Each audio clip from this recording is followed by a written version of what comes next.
구약 성경 오바댜 1장 1절에서 14절 말씀을 가지고 하나님의 응징우지라는 그런 제목을 정했습니다. 본문은 에돔 족속에 대한 하나님의 응징, 의지를 밝힌 말씀입니다. 실제로 에돔이란 나라와 족속이 구약 성경에서 자주 언급되다가 이제 없어진 족속이 되었는데 하나님의 예언의 말씀이 그대로 이루어진 것을 알게 되는 것입니다. 에돔은 사해 남부를 중심으로 한 산악지대의 땅으로서 지대가 높고 바위들이 많아서 천연 요새와 같은 땅이었습니다.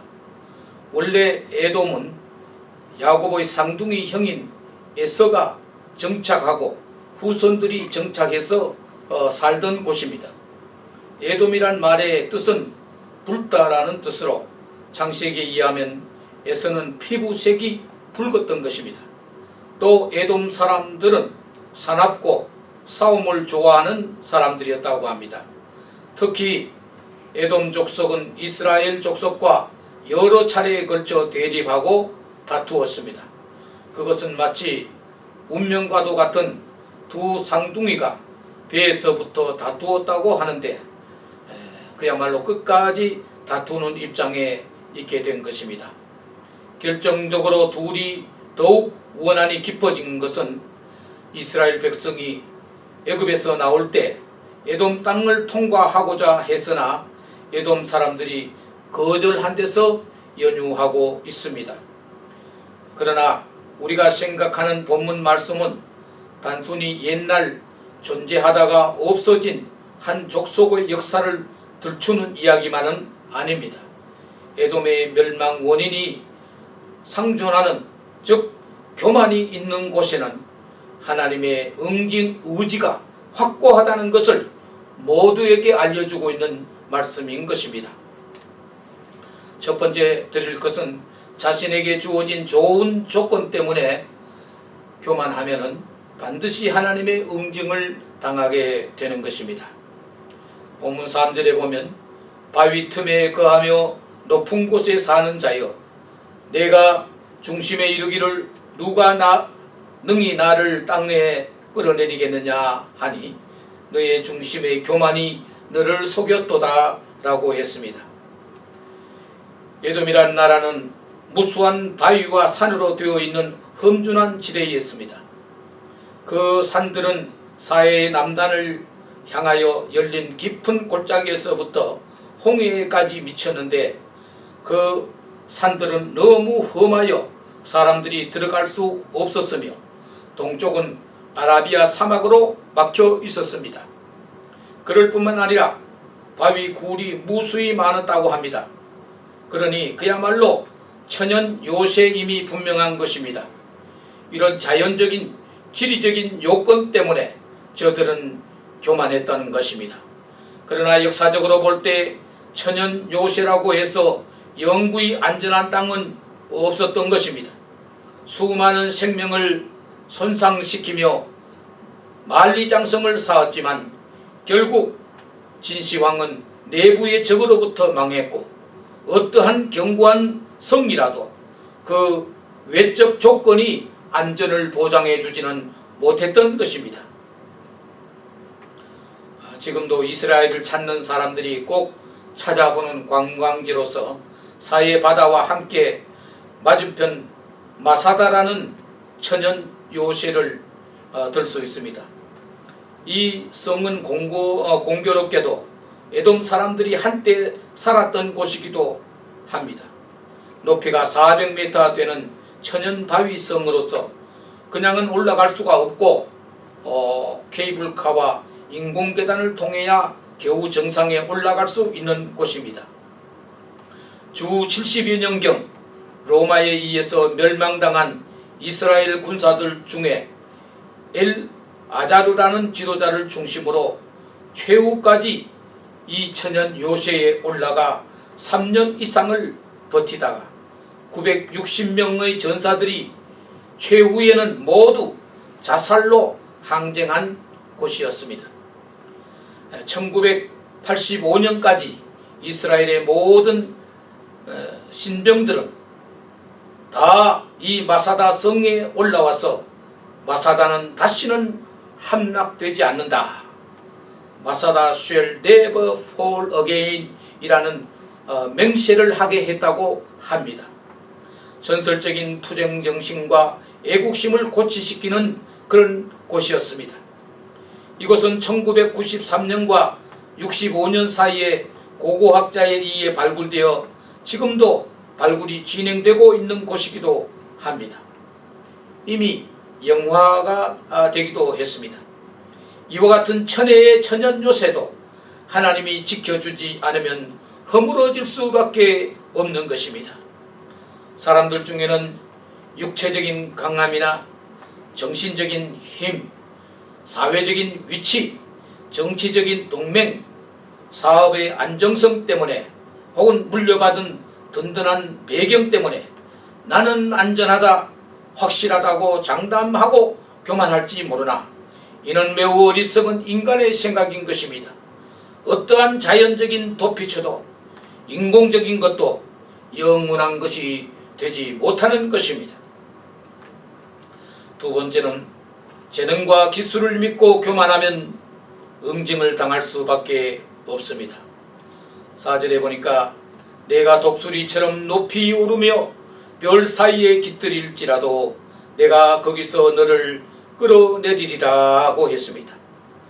독수리는 낭떠러지에 집을 지으며 뾰족한 바위 끝이나 험준한 데에 거한다고 욥기 39장 27절 28절에도 말한 바 있습니다. 에돔 사람들이 자기들의 거처의 안정성을 과신한 것을 빗대어 하는 말인 것입니다. 오늘날 이 시대의 에돔이 누굽니까? 현대의 과학을 과신하는 사람들입니다. 첨단 문명의 이기로 얼마든지 자기를 보호할 수 있고 안정을 꾀할 수 있다고 믿는 사람입니다. 미사일과 핵무기와 초음속 전투기와 컴퓨터가 영원히 안정을 줄 수 있다고 믿는다면 이는 에돔 사람들의 범한 우를 범하는 것입니다. 내가 별 사이에 깃들일지라도 너를 끌어내리리라. 인공위성을 타고 창공을 나르던 구소련의 어떤 우주인은 이곳까지 올라와 봐도 여기에 하나님은 보이지 않는다고 했는가 하면은 미국의 우주인은 우주에 와보니 진짜 하나님의 솜씨에 감탄치 않을 수 없다고 하나님을 찬양했다고 합니다. 하나님을 무시한 그 소비에트는 스스로 붕괴되어 해체되어 버린 상태에서 이제 러시아를 중심으로 코먼웰스 형태로 구성되고 있지만은 아직도 불안한 상태인 것입니다. 미국은 아직도 세계의 강국으로 영향력을 행사하고 있는 것은 양나라 우주인의 신앙관을 반영한 그런 결과라고 해도 과언이 아닐 것입니다. 인간의 힘과 지혜에 대한 바른 견해가 필요한 것입니다. 첫째, 인간의 힘과 지혜는 한계성을 지니고 있다는 것을 알아야 됩니다. 고로 진정한 지혜자는 알면 알수록 겸손해질 수밖에 없는 것입니다. 둘째, 인간의 힘과 지혜는 때로는 오용되고 있다는 것입니다. 에돔의 힘도 그렇고 선용되기보다는 오용 및 남용되는 경우가 더 많았던 것입니다. 세 번째, 인간의 힘과 지혜는 그것이 하나님의 뜻을 거스를 때엔 아무런 어떤 결과도 초래할 수 없다는 것입니다. 에돔의 경험은 역사의 여러 세대를 거쳐 반복되고 있는 교훈이요 경험인 것입니다. 제 아무리 우주과학 시대에 살고 있다고 하더라도 인간은 하나님 앞에서 겸손해야 합니다. 겸손하지 않는 인간의 자태를 결코 용납하지 않는 것이 하나님의 의지인 것입니다. 하나님이 교만한 사람이나 나라를 응징하심이 어떠합니까?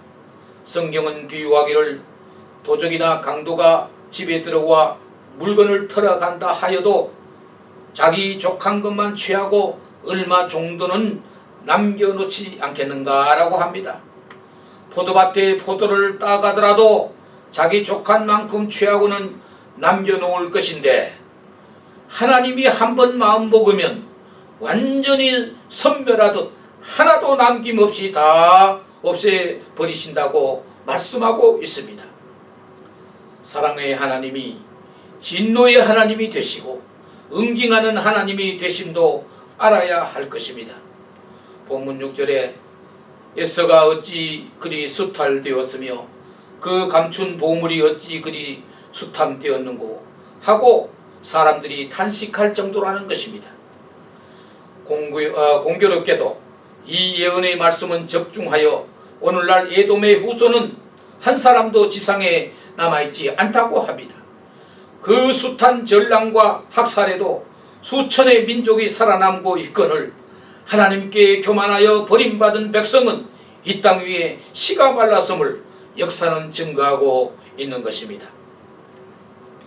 끝으로 회개 없이 계속된 죄악들로 인해서 우리 인생들은 하나님으로부터 응징당할 수밖에 없는 것입니다.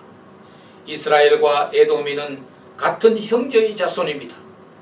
이스라엘 사람은 신명기 2장 4절에서 또 6절 그리고 23장 7절에서 에돔인에 대하여 삼가고 약탈을 금하라고 교훈하고 있었습니다.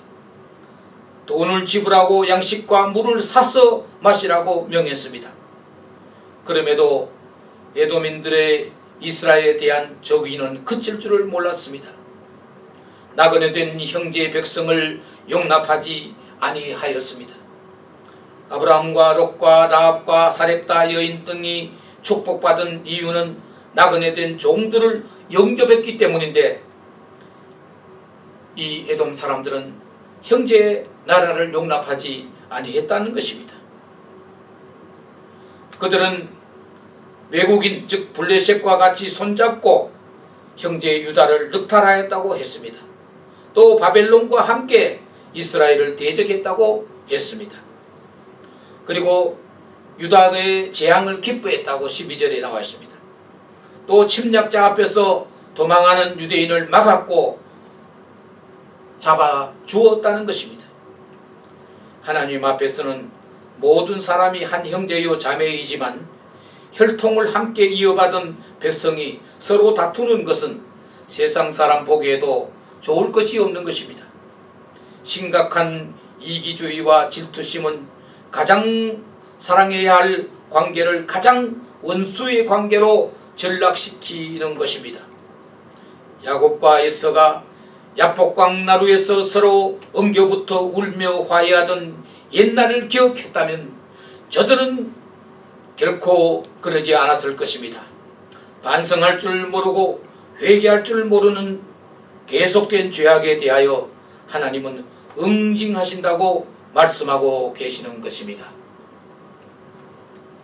나라도 민족도 개인도 가장 경계해야 할 큰 질병은 바로 교만인 것입니다. 교만은 패몽의 선봉이 되고 거만한 마음은 넘어짐의 앞잡이가 된다고 잠언 16장 18절에서 말씀하고 있습니다. 교만한 사람은 원한을 풀지 않는 반면 회개할 줄도 모릅니다. 오늘날도 에돔의 천연 요새 바위산에 살면서 독수리처럼 뽐내며 끝없는 욕망의 포로가 된 모든 사람들에게 하나님은 당신의 확고한 의지를 피력하고 계십니다. 교만한 사람들이 패망한다는 것은 반복되는 성경의 가르침이요 고금의 진리인 것입니다. 회개하고 돌아오는 인생에게 긍휼을 베푸시는 하나님의 사랑이 확고하신 것과 같이 교만한 인생과 나라에 대한 하나님의 응징 의지 또한 확고하다는 것을 우리는 오바다서를 통해서 배우게 되었습니다.